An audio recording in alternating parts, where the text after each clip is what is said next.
Hi, I'm Claudia, and I just wanted to ask, what would you say to someone who's like struggling at school and trying to fit in? Like, what advice would you give them?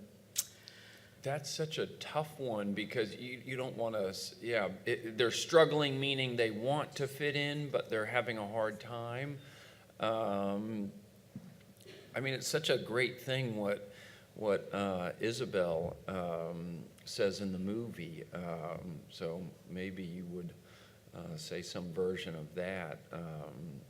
It's hard to fit in when you're, how does it go exactly, when you're born to stand out? Yeah, that Via says to Augie, it's impossible to blend in when you were born to stand out. But that's so hard to feel when you just feel like, you know, you're this big in a classroom of giants or whatever the feeling is. It's so hard. I guess to talk about your own, I would talk about, well, first of all, you know, that's a very, you know, I feel the same way sometimes, just so the person knows just how typical that is to feel that way.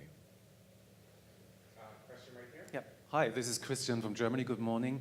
I mean, usually this question would be one of the more corny ones, but since the movie is called Wonder and it's about wonder, when did you experience wonder in your life, or where did you find it? And also, I wanted to ask Julia, when did you invent the family book reading practice? This is not an invention of mine. I cannot take credit for that. I mean, my dad read to us before bed every night, and you know, I think it's just one of the great universal Would he make up stories too, cuddle or times. Always read I think stories? mainly read books that we were ready for, but not necessarily ready to, as readers, take on.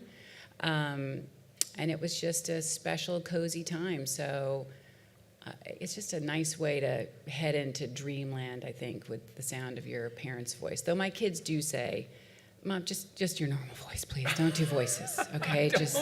just read it. Which is really disappointing. Yeah. Every day, I think every day, it's there for the recognizing. For me, that's how I like to approach life. I know that my coworker here is far more cynical. Question right here.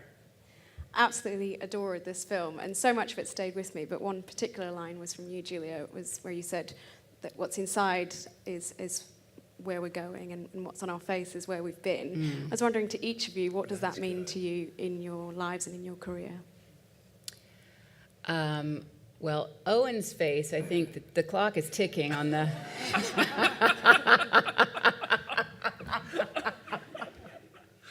I shouldn't have said that. Minutes. Oh, we should speed things along. No, I think it's true, though, and it's sweet and it's wonderful, and I think all your life experience on your face ultimately, I think for both of us, shows a happy life. I think we're lucky people, and it's true. My mom worked with the photographer Richard Avedon for 10 years on this In the American West project, and he said to my mom about that people get the face they deserve, and that could sound kind of chilling or sound really good, but what I thought that he meant is that, you know, that sometimes your personality just comes through on with your expressions, the way that sometimes you're just drawn to a person just because you just sort of feel, God, that person just seems like really like just kind of there's just something, their energy seems really good. And vice versa, you know, if you're kind of a crank, you know, the neighborhood crank, those faces tend to reflect that also, right? We have a question right here.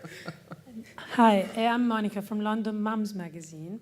I would like to ask you, Julia, what advice would you give to parents in a similar situation with a really special child in that way? I would say there's 100 other people with better advice probably for you than an actor from America. But, you know, I think all families are special, and some that have these incredibly focused people in their family to take care of. I can't imagine what that's like. I mean, we've made our attempts and we have created this story about it, but I think all families really do make attempts to do the best they can with what they know and just love each other as deeply as you can every day. And I think the one thing about the kind of crippling of the world today that is the positive I see in it is that you do understand, sadly, on a near daily basis, how quick as a wink it can change. And just to hold a little tighter and love a little more loudly in your family, because the days are short. The night is long. Question back here. Hi, you both play pretty cool parents in the film. I'm over here. Wait, who's calling us cool? Oh, here we go. Yeah. We're cool. You're playing pretty cool parents in the film. I want to know, do you actually think you're cool parents in real life? And more importantly, do your kids think that you're cool in real life? Yes, see, they're two very different questions, aren't they? Right. Because I was going to say, we're incredibly cool parents, but I don't know if the 5 children we have between us would necessarily second that emotion. It would depend on the day, maybe. That does seem to be part of being a kid, is that, you know, growing up, you have to at some point start to kind of roll your eyes a little bit at your parents. And sadly, with me, it's already begun at, you know, at age 6. I'm getting that. But I think I'm a pretty cool parent.